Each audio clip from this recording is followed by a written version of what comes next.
Un soir, comme je revenais tout seul et assez fatigué, traînant péniblement mon gros bateau, un voilier d'environ 4 mètres, destiné à se promener sur les fleuves, dont je me servais toujours la nuit, je m'arrêtai quelques secondes pour reprendre haleine auprès de la pointe des roseaux, là-bas, 200 mètres environ avant le pont du chemin de fer. Il faisait un temps magnifique, la lune resplendissait, le fleuve brillait, l'air était calme et doux. Cette tranquillité me tenta. Je me dis qu'il ferait bien bon fumer une pipe en cet endroit. L'action suivit la pensée, je saisis mon ancre et la jetai dans la rivière. Le canot qui redescendait avec le courant fila sa chaîne jusqu'au bout, puis s'arrêta. Et je m'assis à l'arrière sur ma peau de mouton, aussi commodément qu'il me fut possible. On n'entendait rien. Parfois seulement, je croyais saisir un petit clapotement presque insensible de l'eau contre la rive, et j'apercevais des groupes de roseaux plus élevés qui prenaient des figures surprenantes et semblaient par moments s'agiter. Le fleuve était parfaitement tranquille, mais je me sentis ému par le silence extraordinaire qui m'entourait. Toutes les bêtes, grenouilles et crapauds, ces chanteurs nocturnes des marécages, se taisaient. Soudain, à ma droite, contre moi, une grenouille coassa. Je tressaillis, elle se tut. Je n'entendis plus rien, et je résolus de fumer un peu pour me distraire. Cependant, quoique je fusse un culotteur de pipe renommé, je ne pus pas. Dès la seconde bouffée, le cœur me tourna, et je cessai. Je me mis à chantonner, le son de ma voix m'était pénible. Alors, je m'étendis au fond du bateau, et je regardai le ciel. Pendant quelque temps, je demeurai tranquille, mais bientôt, les légers mouvements de la barque m'inquiétèrent.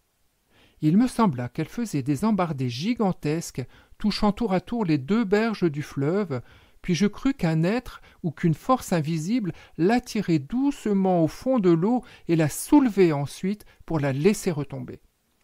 J'étais ballotté comme au milieu d'une tempête. J'entendis des bruits autour de moi, je me tressai d'un bond.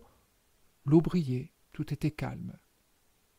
Je compris que j'avais les nerfs un peu ébranlés et je résolus de m'en aller. Je tirai sur ma chaîne, le canot se mit en mouvement, puis je sentis une résistance. Je tirai plus fort, l'ancre ne vint pas. Elle avait accroché quelque chose au fond de l'eau et je ne pouvais la soulever. Je recommençai à tirer, mais inutilement. Alors avec mes avirons, je fis tourner mon bateau et je le portai en amont pour changer la position de l'ancre. Ce fut en vain, elle tenait toujours. Je fus pris de colère et je secouai la chaîne rageusement. Rien ne remua. Je m'assis, découragé, et je me mis à réfléchir sur ma position. Je ne pouvais songer à casser cette chaîne, ni à la séparer de l'embarcation, car elle était énorme et rivée à l'avant dans un morceau de bois plus gros que mon bras. Mais comme le temps demeurait fort beau, je pensais que je ne tarderais point sans doute à rencontrer quelques pêcheurs qui viendraient à mon secours. Ma mésaventure m'avait calmé. Je m'assis et je pus enfin fumer ma pipe. Je possédais une bouteille de rhum, j'en bus 2 ou 3 verres et ma situation me fit rire. Il faisait très chaud, de sorte qu'à la rigueur je pouvais, sans grand mal, passer la nuit à la belle étoile. Soudain, un petit coup sonna contre mon bordage. Je fis un soubresaut et une sueur froide me glaça des pieds à la tête. Ce bruit venait sans doute de quelques bouts de bois entraînés par le courant, mais cela avait suffi, et je me sentis envahi de nouveau par une étrange agitation nerveuse. Je saisis ma chaîne et je me raidis dans un effort désespéré. L'ancre tint bon. Je me rassis, épuisé. Cependant, la rivière s'était peu à peu couverte d'un brouillard blanc très épais qui rampait sur l'eau fort bas, de sorte que, en me dressant debout, je ne voyais plus le fleuve, ni mes pieds, ni mon bateau, mais j'apercevais seulement les pointes des roseaux, puis plus loin, la plaine, toute pâle de la lumière de la lune, avec de grandes taches noires qui montaient dans le ciel, formées par des groupes de peupliers d'Italie. J'étais comme enseveli jusqu'à la ceinture dans une nappe de coton d'une blancheur singulière, et il me venait des imaginations fantastiques. Je me figurais qu'on essayait de monter dans ma barque que je ne pouvais plus distinguer, et que la rivière, cachée par ce brouillard opaque, devait être pleine d'êtres étranges qui nageaient autour de moi. J'éprouvais un malaise horrible, j'avais les tempes serrées, mon cœur battait à m'étouffer. Et perdant la tête, je pensais à me sauver à la nage, puis aussitôt cette idée me fit frissonner d'épouvante. Je me vis perdu, allant à l'aventure dans cette brume épaisse, me débattant au milieu des herbes et des roseaux que je ne pourrais éviter, râlant de peur, ne voyant pas la berge, ne retrouvant plus mon bateau, et il me semblait que je me sentirais tiré par les pieds tout au fond de cette eau noire. En effet, comme il m'eût fallu remonter le courant au moins pendant 500 mètres avant de trouver un point libre d'herbe et de joncs où je pusse prendre pied, il y avait pour moi 9 chances sur 10 de ne pouvoir me diriger dans ce brouillard et de me noyer, quelque bon nageur que je fusse. J'essayais de me raisonner. Je me sentais la volonté bien ferme de ne point avoir peur. Mais il y avait en moi autre chose que ma volonté, et cette autre chose avait peur. Je me demandais ce que je pouvais redouter. Mon moi brave railla mon moi poltron, et jamais aussi bien que ce jour-là, je ne saisis l'opposition des deux êtres qui sont en nous, l'un voulant, l'autre résistant, et chacun l'emportant tour à tour. Cet effroi bête et inexplicable grandissait toujours et devenait de la terreur. Je demeurais immobile, les yeux ouverts, l'œil tendu et attendant. Quoi ? Je n'en savais rien, mais ce devait être terrible. Je crois que si un poisson se fût avisé de sauter hors de l'eau, comme cela arrive souvent, il n'en aurait pas fallu davantage pour me faire tomber raide, sans connaissance. Cependant, par un effort violent, je finis par ressaisir à peu près ma raison qui m'échappait. Je pris de nouveau ma bouteille de rhum et je bus à grands traits. Alors une idée me vint, et je me mis à crier de toutes mes forces en me tournant successivement vers les 4 coins de l'horizon. Lorsque mon gosier fut absolument paralysé, j'écoutai. Un chien hurlait, très loin. Je bus encore, et je m'étendis tout de mon long au fond du bateau. Je restai ainsi peut-être 1 heure, peut-être 2, sans dormir, les yeux ouverts, avec des cauchemars autour de moi. Je n'osais pas me lever, et pourtant je le désirais violemment. Je remettais de minute en minute. Je me disais « Allons, debout !» et j'avais peur de faire un mouvement.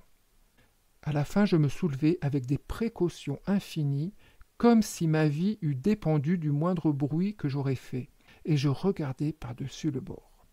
Je fus ébloui par le plus merveilleux, le plus étonnant spectacle qu'il soit possible de voir.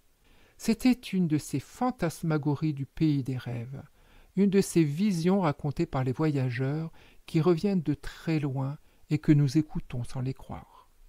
Le brouillard qui, 2 heures auparavant, flottait sur l'eau, s'était peu à peu retiré et ramassé sur les rives. Laissant le fleuve absolument libre, il avait formé sur chaque berge une colline ininterrompue, haute de 6 ou 7 mètres, qui brillait sous la lune avec l'éclat superbe des neiges, de sorte qu'on ne voyait rien autre chose que cette rivière, lamée de feu entre ces 2 montagnes blanches. Et là-haut, sur ma tête, s'étalait, pleine et large, une grande lune illuminante au milieu d'un ciel bleuâtre et laiteux. Toutes les bêtes de l'eau s'étaient réveillées. Les grenouilles coassaient furieusement, tandis que, d'instant en instant, tantôt à droite, tantôt à gauche, j'entendais cette note courte, monotone et triste que jette aux étoiles la voix cuivrée des crapauds. Chose étrange, je n'avais plus peur. J'étais au milieu d'un paysage tellement extraordinaire que les singularités les plus fortes n'eussent pu m'étonner. Combien de temps cela dura-t-il ? Je n'en sais rien, car j'avais fini par m'assoupir. Quand je rouvris les yeux, la lune était couchée, le ciel plein de nuages. L'eau clapotait lugubrement, le vent soufflait, il faisait froid, l'obscurité était profonde. Je bus ce qui me restait de rhum, puis j'écoutai en grelottant le froissement des roseaux et le bruit sinistre de la rivière. Je cherchai à voir, mais je ne pus distinguer mon bateau, ni mes mains elles-mêmes que j'approchais de mes yeux. Peu à peu, cependant, l'épaisseur du noir diminua. Soudain, je crus sentir qu'une ombre glissait tout près de moi. Je poussai un cri, une voix répondit. C'était un pêcheur. Je l'appelai. Il s'approcha et je lui racontai ma mésaventure. Il mit alors son bateau bord à bord avec le mien, et tous les deux nous tirâmes sur la chaîne. L'ancre ne remua pas. Le jour venait, sombre, gris, pluvieux, glacial, une de ces journées qui vous apportent des tristesses et des malheurs. J'aperçus une autre barque, nous la hélâmes. L'homme qui la montait unit ses efforts aux nôtres. Alors, peu à peu, l'ancre céda. Elle montait, mais doucement, doucement, et chargée d'un poids considérable. Enfin, nous aperçûmes une masse noire, et nous la tirâmes à mon bord. C'était le cadavre d'une vieille femme qui avait une grosse pierre au cou.